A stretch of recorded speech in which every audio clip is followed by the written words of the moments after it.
Hi, it's Mrs. Jones and welcome to my kitchen. The last couple of videos we were talking about cutting and picking coconuts. So of course today I thought we will follow up with a coconut recipe. Today we're going to be doing coconut bake. It's similar to bread, but we don't use as much yeast in it, and that doesn't allow it to rise as high as bread would. So it's a bit flat, okay? So the things that you would need for this recipe: some whole wheat or all-purpose flour, vegetable oil, any kind of sugar. In here I have about half a tablespoon of yeast in warm water, half cup of warm water, some salt, and baking powder. Of course, let's not forget our coconut. So, you can eat coconut. We talked about the different types of coconut at the level of maturity. This would be the medium size. It's not completely dry, so it still has a little bit of sweet to it, but it's not as jelly-like as the first stage of the mature coconut. So just in between. All right, so today I'm going to use about this much coconut. Now, there's a saying in the Caribbean that the women cooking in the kitchen, they hardly use measuring cups or measuring spoons, and they pour ingredients until the spirit of the ancestors tell them to stop. So this is my approximate amount of coconut that I'm using, because the spirit of my ancestors, aka my mom, whispered and said this is how much coconut I should use. This is about, let's see, if we put it, let's say about 3/4 cups of coconut. All right, so here we go. Let's start with our dry ingredients. I'm going to use 2 cups of flour,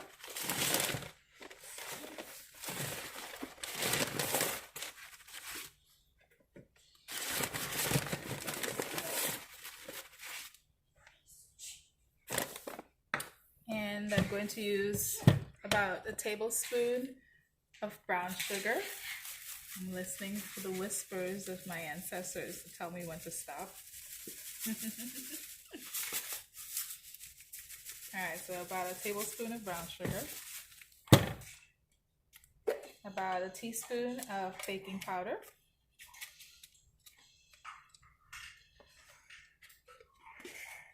about a teaspoon of salt. Okay, then I'm going to blend my coconut pulp. Actually, let me break that up into smaller pieces so that it blends a little quicker.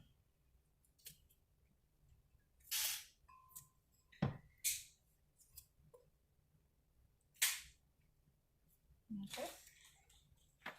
And to make things a little easier, what I can also do is just use this as the water to blend my coconut. So I have my yeast in here, in warm water.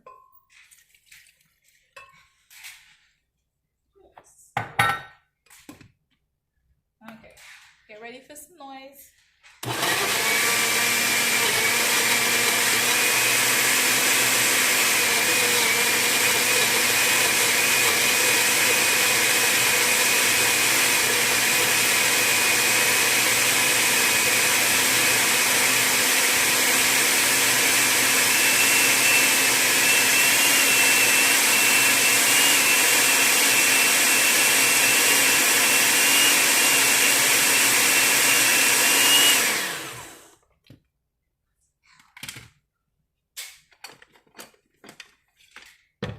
Okay, so this is the consistency that we have.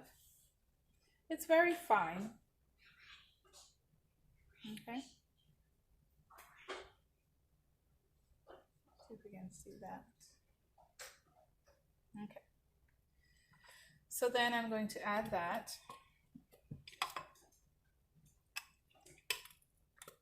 to the flour.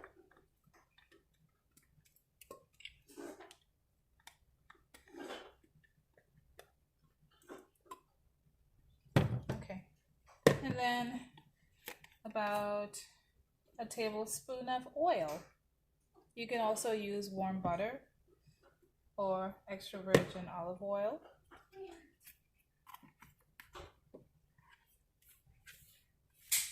And feel free to use your fingers to knead that together. I'm just using the spoon right now to combine all of my ingredients.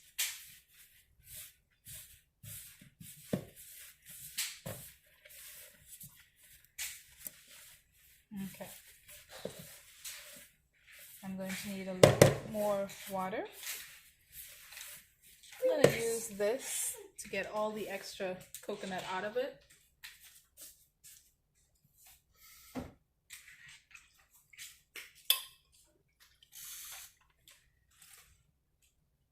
Might need some more.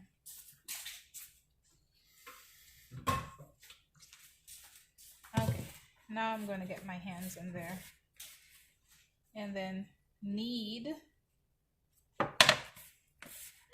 the flour till it comes together in a not too sticky but not too dry consistency.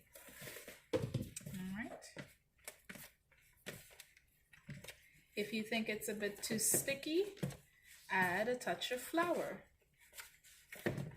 If it's too dry, add a touch of water, little by little.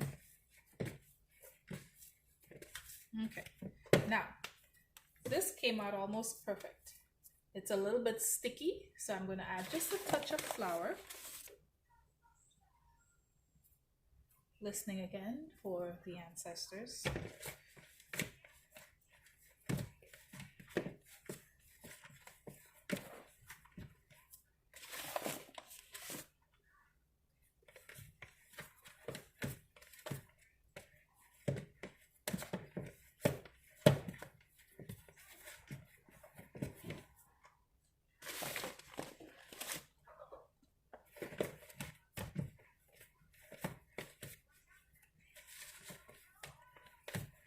So we need that to a nice consistency. Okay.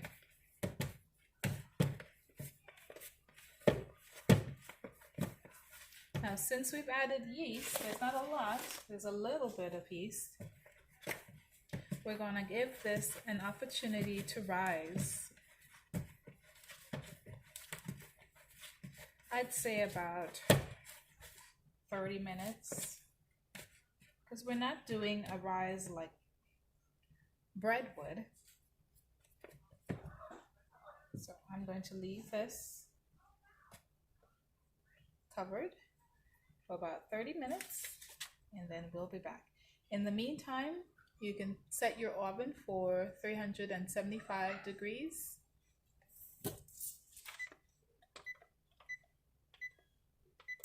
And that should give it enough time to sit for a bit. All right, stay tuned. Okay, so we're back at about the 30-minute mark. Our oven is at 375. And you're going to need a baking dish. You can either line it with baking parchment or foil. And I'm just going to put lightly a bit of baking spray. Then we get our dough. And I'm going to spread the dough. Okay, you got a good view there. Spread the dough out at about 1 inch thick.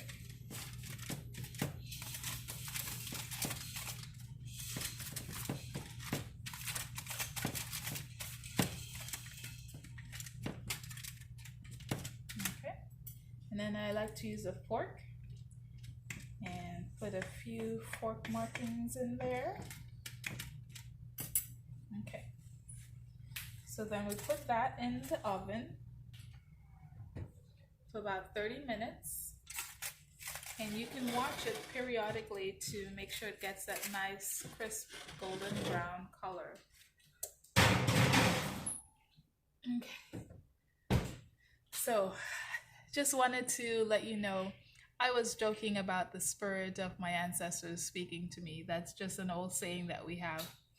I do not believe in ghosts or, ancestors or relatives or friends speaking beyond the grave. The Bible says that when you die, your breath goes back to God and your spirit does not know anything.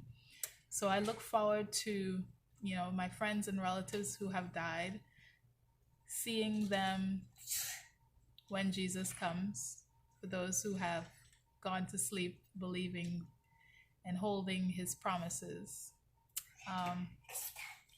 So in about 30 minutes, I'm going to check back and see how our bake is doing. And we're going to eat some coconut bake.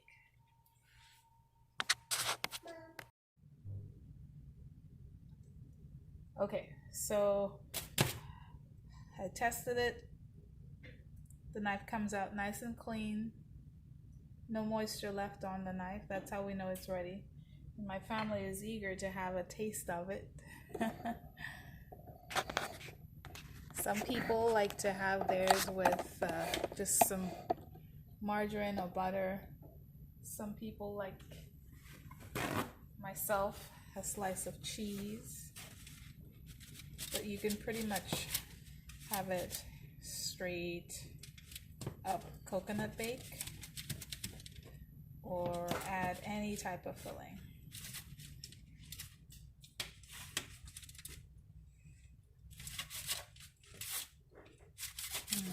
Smells good.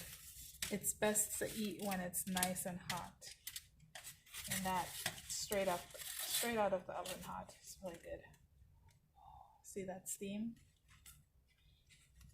Look at that. You can see the little pieces of coconut in there. It's so soft I can actually just cut it with a butter knife. That's so good. Okay, let's see if we get some butter.